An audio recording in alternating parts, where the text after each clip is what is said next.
श्री गुरुचरण कमलेभ्यो गुरुर्ब्रह्मा गुरुर्विष्णु गुरुर्देवो महेश्वरः गुरुर्साक्षात् परब्रह्म तस्मै श्री गुरुवे नमः। बोलो परम पूज्य गुरुदेव भगवान की, बोलो जगन्नाथ भगवान की। बंधुओं, बहुत ही सुंदर अवसर है।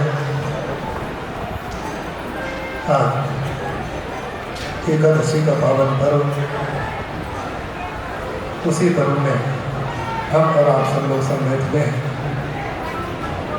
आज के प्रतिनिधित्व करने वाले हम सबके बड़े आदरणीय आचार्य जी यहाँ विराजित हैं, जिनका हम सब लोग दर्शन कर रहे हैं। ज्योतिष पीठ के पीठ पंडित आचार्य जी का और श्री शास्त्री जी, हमारे गुरु भाईगण और आप सभी पूज्य गुरुदेव भगवान के परम कृपा पात्र।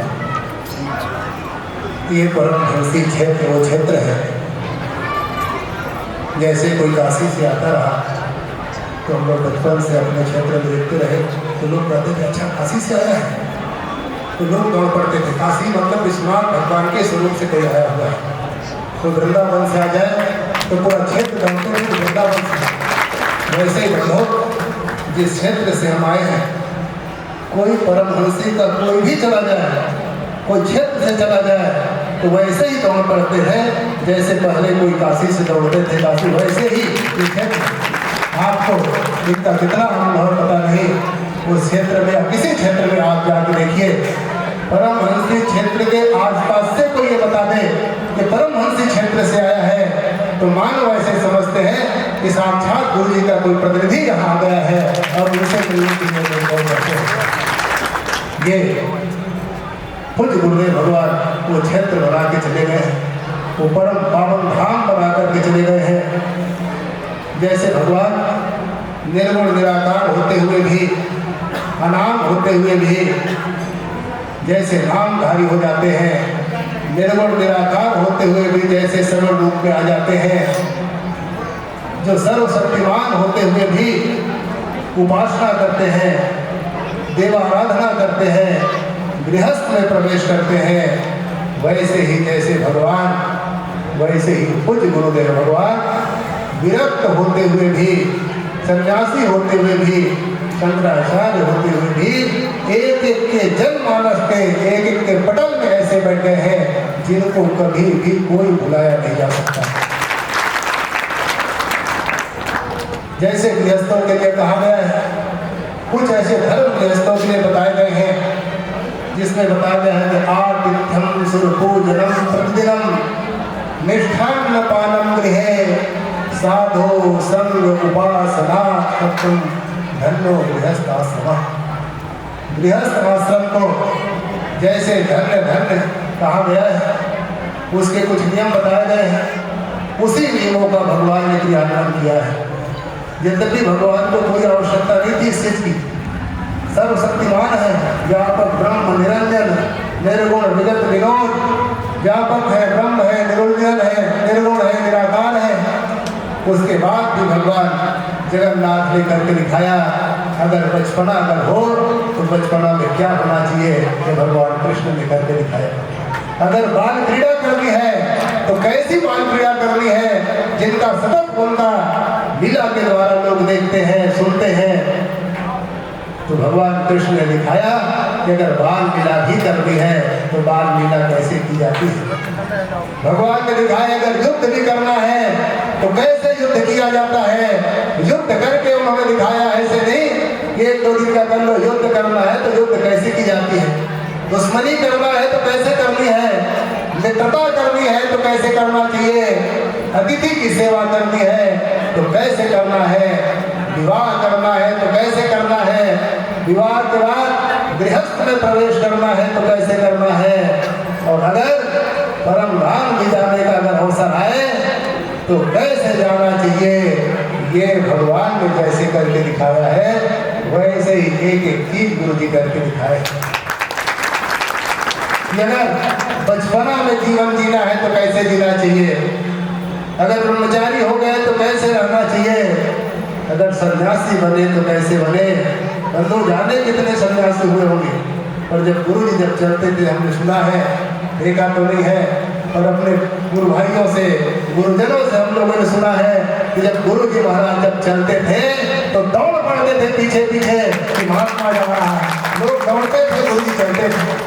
काशी में हमने सुना है, जाने काशी में कितने दंडी सन्यासी, अभी तो कम हो गए हैं, पर हजारों की संख्या में उस समय रहते थे जिस समय गुरु जी रहते थे। कहते हैं जब गुरु जी गंगा स्नान करने के लिए जब निकलते थे तो जब उनकी खड़ाऊ की आवाज जब कानों में पड़ता था तो लोग जाग जाते थे और अपने दरवाजे में दर्शन करने के लिए आते थे कि कौन जा रहा है, और उस दिव्य मूर्ति को देख करके आह्लादित होकर के पीछे लौट पड़ते थे। गुरु जी जब शंकराचार्य बने तो शंकराचार्य का पद दिखा दिया कि शंकराचार्य कैसा हुआ जाता, जाने कितने शंकराचार्य हुए, कोई गुरु जी हुए ऐसी बात नहीं है, उनके पहले आद्य गुरु जी के बाद जाने कितने शंकराचार्य हो गए।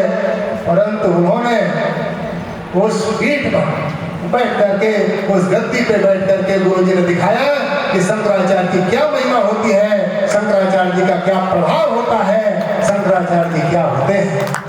बंधु, वो परम पूज्य गुरुदेव भगवान इस क्षेत्र के एक एक कण कण में विराजित है, एक एक कण कण में बसे हुए हैं। उन्होंने दिखाया है कि सेवा कैसी की जाती है, आतिथ्यम। इसलिए हम सबका परम कर्तव्य है जो गुरु जी बता दिए गए हैं। अगर हम सब गृहस्थ में हैं तो गृहस्थों का धर्म है आतिथ्यम, पहला धर्म है अतिथियों की सेवा कैसे की जाए। जाने अतिथि किस रूप में आ जाए, कब नारायण के रूप में आ जाए, इसलिए परम कर्तव्य है अतिथियों की सेवा।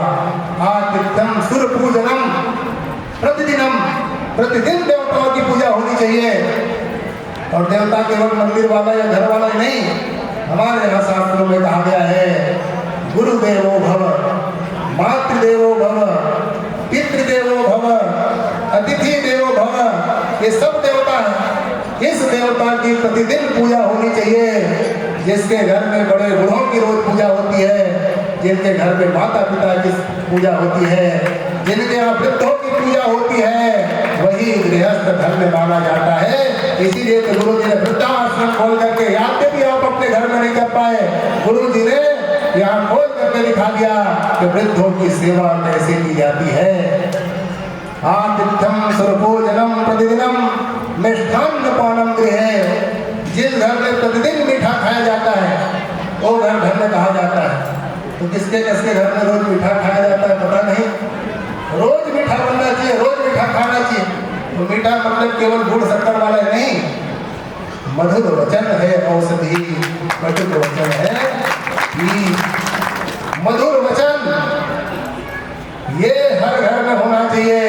माता के साथ, पिता के साथ, भाई के साथ, मित्र के साथ, पड़ोसी के साथ, जो आपके परिचित है या रोज मिलने वाले हैं, ये मधुर वचन जिनके यहाँ प्रतिदिन होता है, उसी के घर स्वर्ग होता है, उसी घर में गुप्त होता है, उसी का शिवलोक होता है, और वही परमहंसी जैसे धाम बन सकता है जिनके यहाँ प्रतिदिन की खाया जाता है। और साधु संग, साधु का संग होना चाहिए प्रतिदिन। तो प्रतिदिन ऐसे महात्मा आचार्य जी की तरह आपको रोज मिलेंगे नहीं, पर गुरु जी सबको साधु बनाते चले गए। जाने कितने साधु बना दिए हैं, आचार में, व्यवहार में, चाल में, चरित्र में। उन साधुओं का संग आपको करना चाहिए, और जो साधुओं का संग करता है और इन आचरण जो बताए गए हैं उनका आचरण करता है, उनके लिए शास्त्रों ने कहा है कि धन्यो गृहस्थ आश्रम, तो गृहस्थ आश्रम धन्य है, धन्य है, धन्य है। और वो सब कुछ करके परम पूज्य गुरुदेव भगवान सिखा गए हैं। इनके पूज्य गुरुदेव भगवान के जो दिखाए हुए जो मार्ग है उस मार्ग में हम लोग चले। ऐसा सुंदर मार्ग गुरु जी ने दिखा दिया है, उस मार्ग में कभी धोखा नहीं मिल सकता, कभी कर्ण कंटक जीवन में नहीं आ सकते। ऐसा सुंदर मार्ग गुरुदेव भगवान ने, और आज उन्हीं मार्गों में से एक मार्ग जो जगन्नाथ भगवान की ये रथ यात्रा के बाद कुछ गुरुदेव भगवान ने स्वयं चल करके, जाने कितने वर्षों तक के चल करके गुरु जी आए हैं, आज उन्हीं मार्गों से चल करके हम और आप सब भी आए हैं और जगन्नाथ भगवान को उनके मंदिर में पुनः स्थापित किए हैं। बस खुद गुरुदेव भगवान के पास हम सब के ऊपर बरसती रहे, ऐसे ही कामना करते हुए वाणी को विश्राम। नमः पार्वती पतये।